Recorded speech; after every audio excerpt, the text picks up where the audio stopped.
نسألك يا من هو الله الذي لا إله إلا هو الرحمن.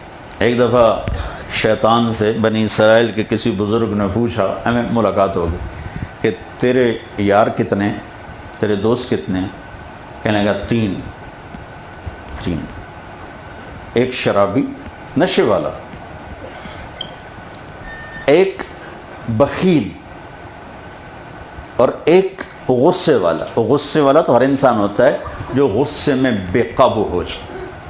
اور اگلی عجب سنو، کہنے لگا اور اگر بدقسمتی سے کسی نامراد میں تینوں ہی چیزیں اکٹھی ہو جائیں، پھر وہ پیر ہوتا ہے، میں مرید ہوتا ہوں. وہ تو میرا استاد ہوتا ہے، میں ہوتا شاگرد کہ استاد سائیں تو صاحب فرما والا ہوں، کیا کروں. تو اللہ بچائے کسی مرد عورت کو کہ اس میں بخل ہو. تو میرے نبی پاک صلی اللہ تعالی علیہ وسلم کی امت کا اور بھی ساری چیزوں میں امتحان ہے، خاص طور پر مال. اور آج کا دور ضرورتیں بڑھ گئی ہیں، خواہشات بڑھ گئی ہیں، غریب کو دینے کا حوصلہ نہیں ہے. جب تک اللہ کے خزانوں پہ نظر نہیں ہوگی سخاوت نہیں ہو سکتی. تو میرے نبی نے فرمایا سخی اللہ کے قریب ہوتا ہے، لوگوں کے قریب ہوتا ہے، اور جنت کے قریب ہوتا ہے، اور جہنم سے دور ہوتا ہے. اور بخیل اللہ سے دور ہوتا ہے، لوگوں سے دور ہوتا ہے، جنت سے دور ہوتا ہے، اور جہنم کے قریب ہوتا ہے. اللہ سخی سے دوستی توڑتا نہیں چاہے نافرمان ہو، اور بخیل سے دوستی لگاتا نہیں چاہے راتی تہجد پڑھے تے دیاں روزے رکھے. اس لیے انما اموالکم و اولادکم فتنہ، مال اولاد امتحان. کیوں آدمی بخیل کیوں ہوتا ہے؟ اولاد کی وجہ سے بخیل ہوتا ہے. کو پتروں دا بنا لو، کو دھیاں دا بنا لو، اگو پوتریاں دا بھی بنا لو. ایسے بے وقوف نسل ہے. اور جب اللہ کہہ رہا ما من دابۃ الا علی اللہ رزقها، ہر رینگنے والے کا رزق تیرے اللہ کے خزانوں میں ذمہ ہے، آئے گا.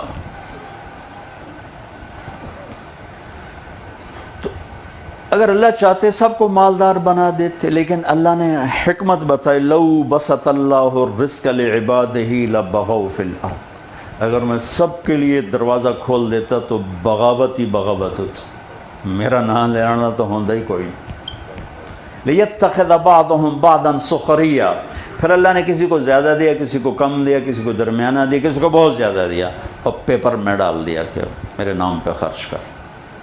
زکوٰۃ فرض کر دی اور خرچ کرنے کی ترغیب دے دی.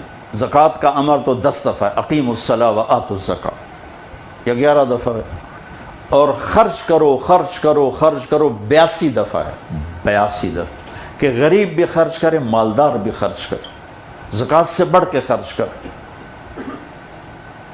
من لم یہتم بامر المسلمین فلیس منا، جس نے میری امت کی دنیا کی ضرورتوں کا خیال نہ کیا وہ مجھ میں سے نہیں ہے. اور یہ ایک بہت بڑی ضرورت ہے کہ ہمارے ہسپتال صرف حکومت کی کوتاہی نہیں ہے، ہماری کوتاہی کا بھی شکار. سارا الزام حکومت کو کیوں دے؟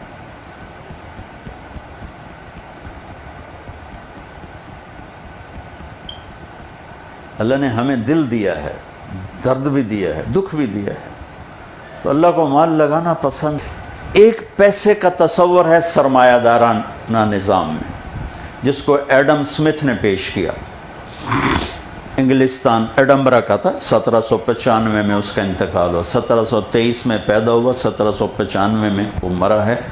اور ویلتھ آف دا نیشن اس کی کتاب تھی کہ بھائی مال میرا ہے، جیسے مرضی کماؤ، جیسے مرضی خرچ کرو. ایک یہ مال کا تصور ملا، میرا مال ہے، میں جیسے مرضی کماؤں، اور پھر میں جہاں مرضی خرچ کروں. نہ مجھے کمانے میں کوئی پوچھ سکتا ہے، نہ مجھے خرچ کرنے میں کوئی پوچھ سکتا ہے. اس نظریے کی بنیاد جہالت پر تھی، کیونکہ علم وحی کو کہتے ہیں، علم وحی کو کہتے ہیں. نبی کی زبان سے نکلا لفظ چیلنج نہیں ہو سکتا. طارق جمیل دی گال تب ہمیں کتے مار چھڑو، لیکن نبی کی بات چلن نہیں ہو سکتی، چونکہ اس کی زبان پہ اللہ بولتا ہے ما ینطق عن الہوی ان هو الا وحی یوحی، یہ میرے نبی کی زبان کا بول، اس پر خود رب بولتا ہے، تو اس کو چیلنج کیسے کریں؟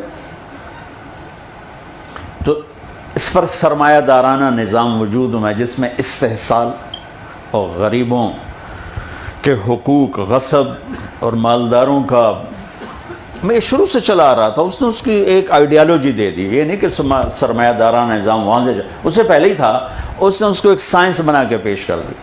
کسرا ایران کے بادشاہ کے محل میں داخل ہونے کی بہت سی شرطوں میں سے ایک شرط یہ تھی کہ اس کے سر کی ٹوپی کی قیمت کم از کم 1,00,000 درہم ہونی چاہیے، ورنہ وہ محل میں داخل نہیں ہو سکتا۔ اس کے رد میں ایک دوسری جہالت آئی، وہ کارل مارکس نے اس کی رد میں نظریہ پیش کیا کہ مال کسی کا نہیں، مال سرکار کا ہے۔ 1818 میں وہ پیدا ہوا اور 1883 میں اس کا انتقال ہوا وہیں لندن میں۔ یہودی تھا لیکن اس کو جلایا گیا۔ اس نظریے کو، پہلے نظریے کو لیا یورپ نے، باقی دنیا نے، اس نظریے کو لے لیا لینن نے، اور اس نے جب فتوحات 1917 میں ایک ریاست قائم کی تو اس نے اس کی بنیاد سوشلزم پر رکھی کہ مال کسی کا نہیں، سرکار کا ہے۔ وہ اس سے بڑے ظالم نکلے۔ 1924 میں وہ مرا، اور سٹالن جو تھا وہ اس کی جگہ جب بنا ڈکٹیٹر، اور 1953 میں اس کا انتقال ہوا، تو اس نے اس 29 سال میں 1 کروڑ آدمی ذبح کر دی، 1 کروڑ آدمی ذبح کر دی کہ مال کسی کا نہیں، مال سرکار کا ہے، مال میرا ہے کسی کا نہیں، جیسے مرضی خرچ کرو۔ یہ دونوں نظریات سے ہٹ کر میرے اللہ نے میرے نبی کی زبان سے ہمیں ایک معتدل، کامل، اکمل، صحیح نظام سکھایا کہ مال اللہ کا ہے۔ قل اللہم مالک الملک، ان سے کہہ دو ساری کائنات کا مالک اللہ ہے۔ تؤتی الملک من تشاء، جس کو چاہے بادشاہی دے دے، وتنزع الملک ممن تشاء، جس سے چاہے لے لے ترجمہ نہیں ہے، کیا یہ جاتا ہے نزع چھیننے کو کہتے، جن کو چاہے کھو لوے، کیونکہ اتنے چپڑاسی دی کرسی کوئی نہیں چھڑ داتے، بادشاہ دی کرسی کہیں چھڑنی ہے، تو اللہ تعالیٰ کہتا ہے جس سے چاہے چھین لے اس کی کرسی۔ وَتُعِزُّ مَن تَشَاءُ، جس کو چاہے عزت دے، وَتُذِلُّ مَن تَشَاءُ، جسے چاہے ذلیل کرے۔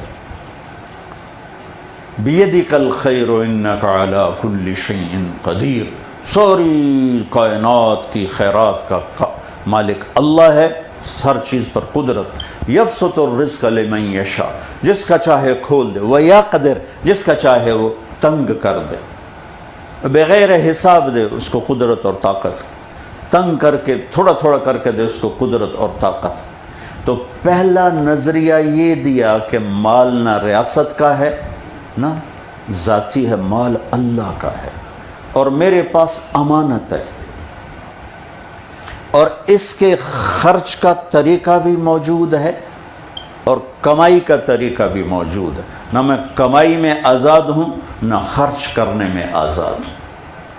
اور چونکہ احدت الانفس، اچھا یہ صرف مال کو کیوں کہا کہ مال میں امتحان ہوگا کہ انسان طبعاً بخیل ہے، فطری طور پر شوم، کنجوس ہے، مال دیتے ہوئے ہاں گھٹدا ہے، نماز پڑھنے واسطے ایک لوٹا پانی چاہیے، وہ کیڑی سخاوت، کسی کو دیتے ہوئے بجھا وے لاؤندا تے نال دلی ہٹھاں لگا جاتا۔ چونکہ انسان مال کے بارے میں حریص ہے، اس لیے اس کو کہا یہاں پرکھوں گا کہ میں نے جو دیا ہے تو خرچ کر،